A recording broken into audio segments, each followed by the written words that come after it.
My name is Joyce, and I'm 28 years old. I currently work as a software developer in Queens, a city that feels like a world away from where I grew up. The journey to independence wasn't easy, but it all started with my escape from my mother's controlling grasp.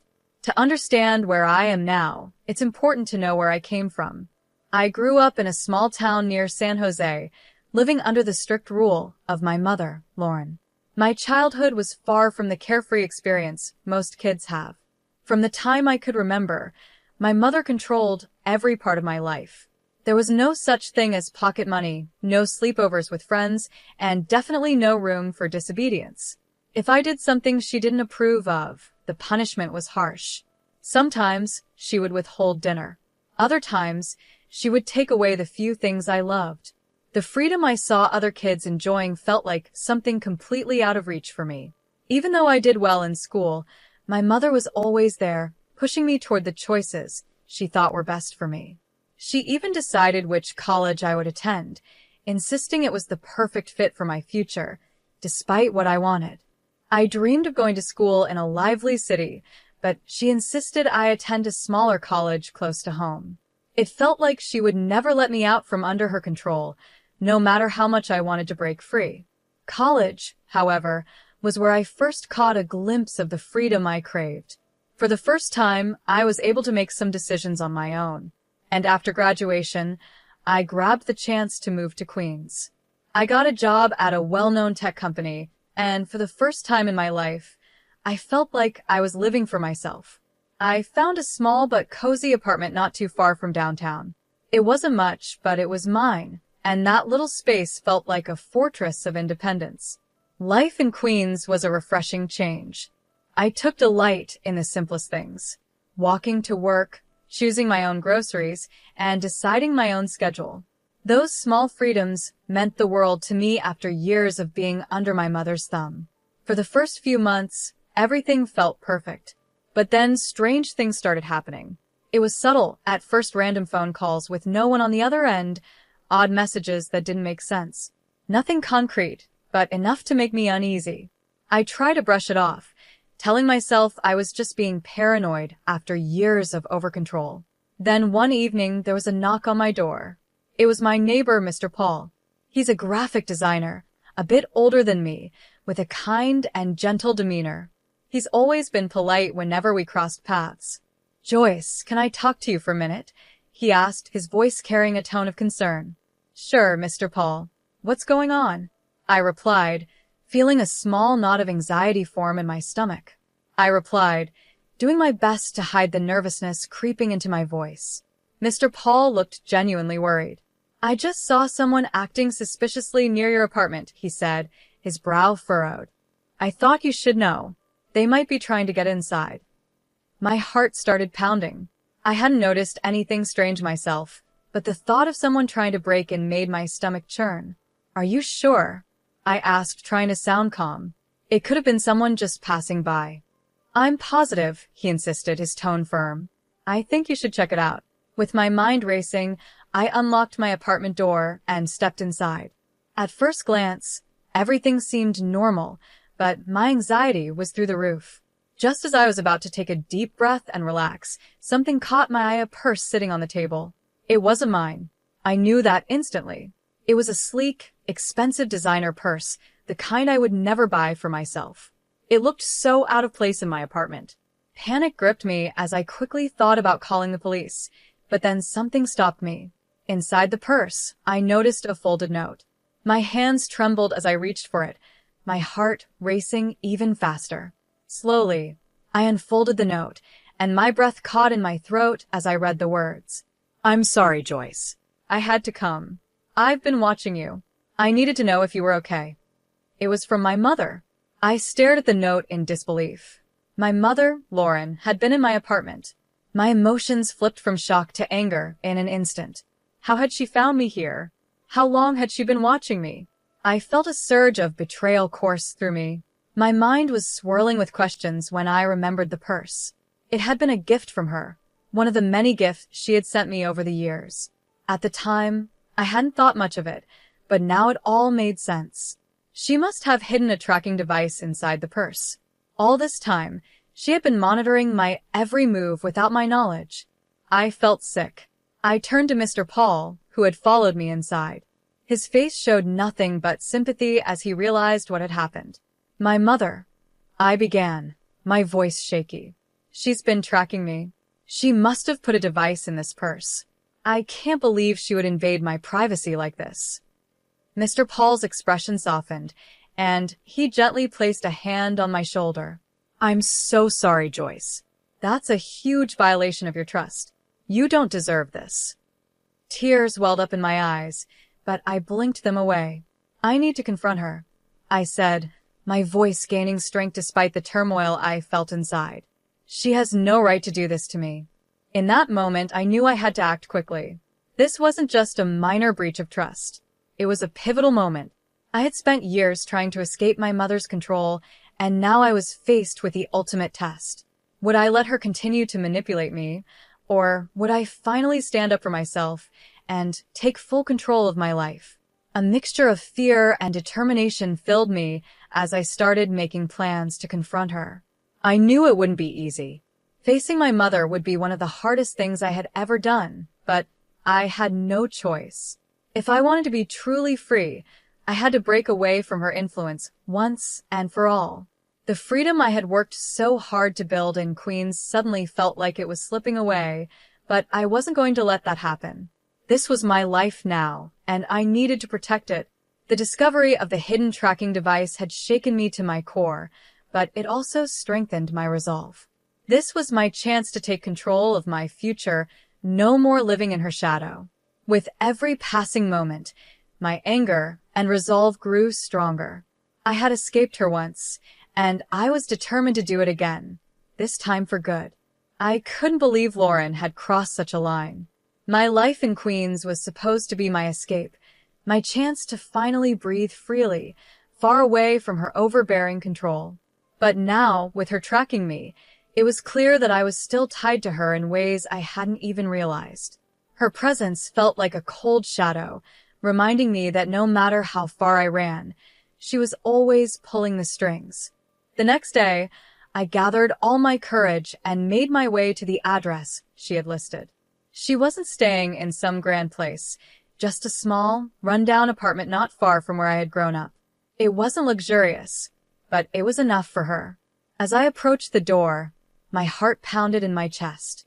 Every step felt heavy, burdened by years of frustration and pent-up anger. When I finally knocked, the silence that followed felt like an eternity. Then, after what seemed like forever, the door creaked open. "Joyce," she said softly, her voice carrying a mix of surprise and guilt. "I wasn't expecting you." I stepped inside, barely able to contain my anger. "You weren't expecting me?" I said, my voice sharp. "You've been tracking me with a hidden device, and now you're surprised?" Her face paled, and she shifted uncomfortably. "I just wanted to make sure you were safe," she stammered. "I didn't mean to invade my privacy." I cut her off, my voice trembling with fury. "You've been following my every move, Mom. This isn't about safety. This is about control. You've never let me live my own life." Her eyes filled with tears, but she remained defensive. "I've done it all for you," she insisted, her voice shaky. "I was just trying to keep you close, to help you." "Help me?" I nearly shouted, my frustration boiling over. "By suffocating me? By deciding everything for me?" I'm 28, Mom. I'm an adult. I need to live my own life. Tears began streaming down her face, but the walls she had built around herself remained firm. "I'm sorry, Joyce," she whispered. "I didn't know how to let go. I've made mistakes, but I didn't know how to fix them." I stared at her, my emotions swirling in a confusing mix of pity and frustration. "You're not just apologizing for tracking me," I said, trying to keep my voice steady. "You need to understand how deep your control has gone. It's not just this one thing, it's everything." And that's when she revealed something I hadn't expected. "I've been struggling financially," she confessed, her voice barely audible. "I wanted to ask you for help, but I didn't know how." Her words hit me like a punch in the gut. "You were going to ask me for money after spying on me?" I asked, disbelief and anger swirling inside me. Lauren nodded, her eyes filled with shame. I've been in debt, she admitted, her voice barely above a whisper. I've spent more than I should have, and I thought maybe if I kept an eye on you, I could figure out a way to fix things. A cold rage built inside me. You've been spying on me to figure out how to get money from me? I said, my voice icy. That's despicable. You've manipulated and controlled me for years, and now you want to use your invasion of my privacy to solve your own problems. She tried to reach out to me, her hands trembling. Joyce, please, she begged. I didn't mean for things to get this way. I took a step back, feeling the weight of everything crashing down on me. All the years of control, all the times she had made me feel small and powerless, it was all coming to a head now. I wanted to scream, to yell, to make her understand the damage she had done. But instead, all I could feel was a deep, aching sadness. This isn't just about the money, Mom, I said quietly, my voice strained. It's about the way you've treated me, the way you've never let me be my own person. You don't understand what you've done to me. Lauren stood there, tears streaming down her face, but I could see that the defensive wall she had always kept up was starting to crumble. For the first time, I saw her not as the controlling figure who had dominated my life, but as someone who was deeply flawed and lost in her own way. Yet, despite that, I knew I couldn't let her continue to manipulate me. I need space, I said finally, my voice firm. I need to figure out my life without you constantly hovering over me. I can't keep living like this. She nodded, her face crumpled with regret, but I could tell she didn't know how to fix what she had broken. And maybe she never would. As I walked out of that apartment, a weight lifted off my shoulders. It wasn't easy, but I knew this was the first real step toward reclaiming my life. For the first time in a long time, I felt like I was finally breaking free from the grip she had held on me for so many years. This wasn't just about privacy or money, it was about my future, and I was ready to take control of it once and for all. I'm sorry. My mother's words felt hollow, like she was saying them out of habit, not because she truly meant them. I shook my head, feeling the weight of the years of manipulation pressing down on me. I can't do this anymore, Mom, I said firmly, my voice trembling with emotion. I can't keep letting you control my life, even from a distance. Leaving her apartment, a flood of emotions overwhelmed me: sadness, anger, and a strong sense of determination. I knew deep down that the only way to truly reclaim my life was to cut all ties with her. This wasn't just about the tracking device or her attempt to ask for money. It was about breaking free from years of emotional control, from a childhood and adulthood shaped by her manipulations. As soon as I got back to my apartment, I sprang into action. I knew that if I didn't make changes now, I would never break free from her hold. The first thing I did was get a new phone. I didn't trust that my current number or device hadn't been compromised in some way. I also installed additional security measures throughout my apartment: new locks, cameras, anything that could prevent another invasion of my privacy. I wasn't taking any chances. I then made a bigger decision. It was time to leave this apartment and find a new place to live, somewhere far away from her reach. I started looking for a new place that would give me the fresh start I needed, but it didn't end there. I contacted a lawyer to begin the process of legally separating myself from her. I needed to take every step necessary to make sure she had no control over any part of my life, even legally. Each of these steps filled me with both relief and heartache. I had longed for this freedom for so many years, but now that I was finally taking the steps to claim it, the cost was higher than I'd expected. It wasn't just about moving on from my mother's control, it was about rebuilding myself. I had to rediscover who I was outside of her influence, to find my own sense of autonomy and self-worth.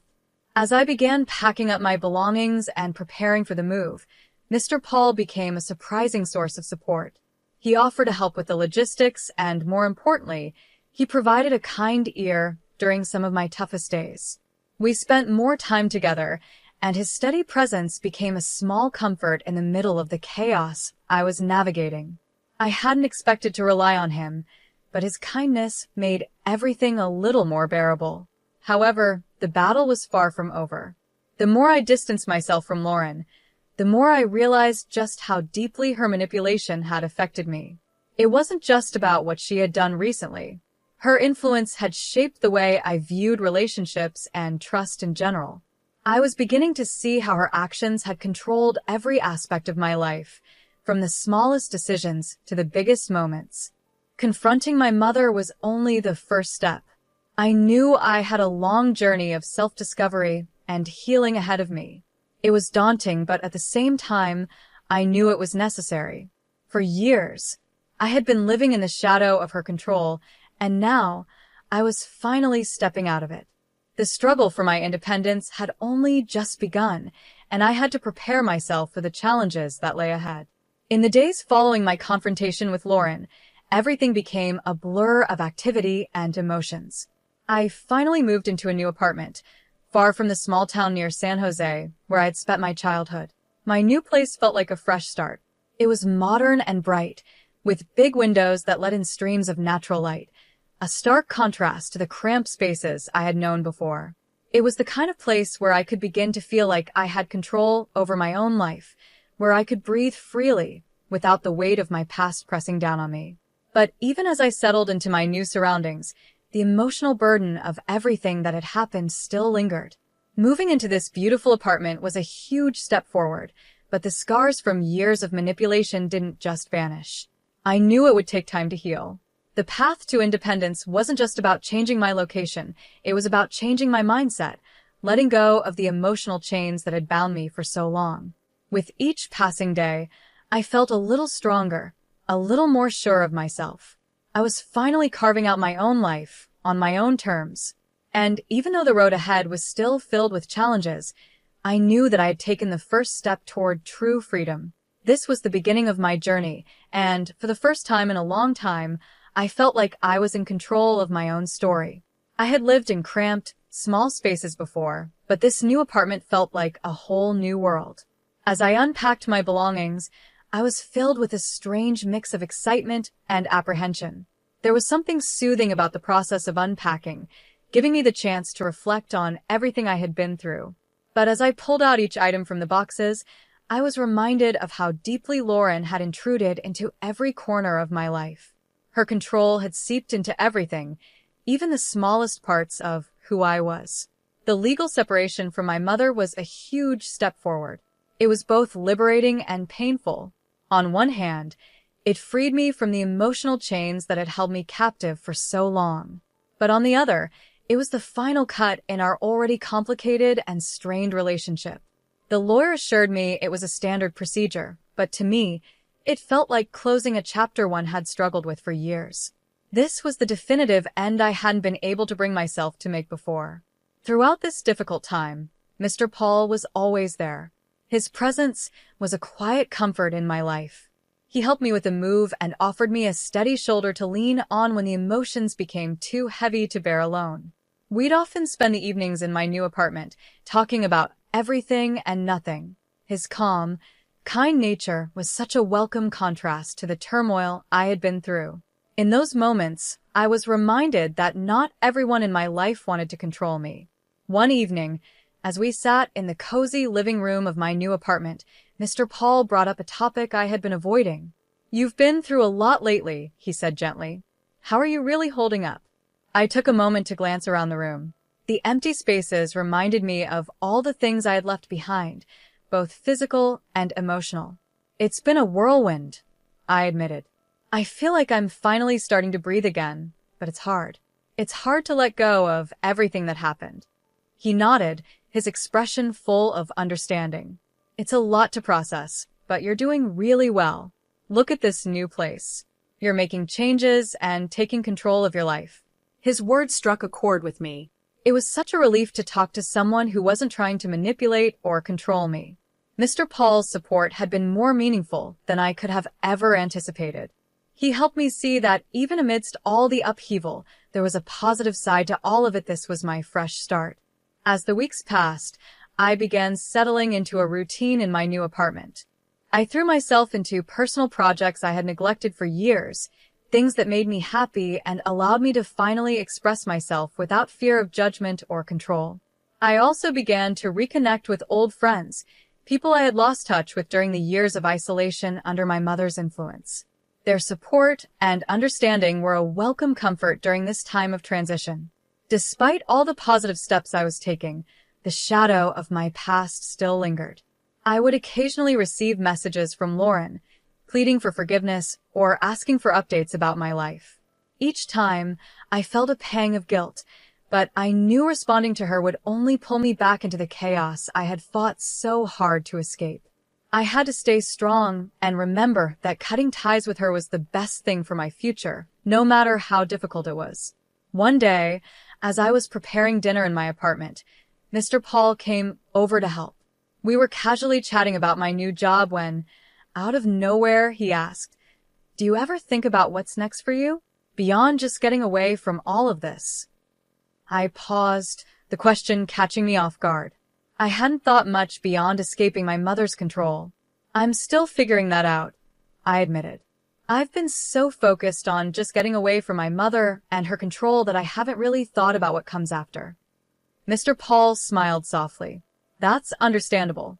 But now that you've taken such a huge step, you've got all the freedom to think about what you want for your future." His words stayed with me long after that conversation. I had spent so much of my life just trying to break free, trying to get out from under the weight of Lauren's control, that I had never truly allowed myself to dream about what came next. Now, for the first time, I was in a position to do that. I knew the road ahead wouldn't be easy. There would be bumps, and there would be moments when I questioned everything. But I was finally in control of my own life, and that was something worth celebrating. The new apartment wasn't just a place to live, it was a symbol of everything I had worked for, of the independence I had fought so hard to achieve. As I stood in my new space, looking out at the city beyond, I felt a sense of calm wash over me. I was finally free to live my life on my own terms. The future was wide open, and for the first time in a long time, I was excited to see where it would take me. I hadn't really thought much about what I wanted my life to look like now. Mr. Paul smiled gently and said, "It might be worth thinking about what you want for yourself, not just what you're trying to escape. You've made such a big step, so what do you see for your future?" His words struck a chord with me. I realized I had been so focused on getting away from my past that I hadn't spent any time thinking about what I wanted moving forward.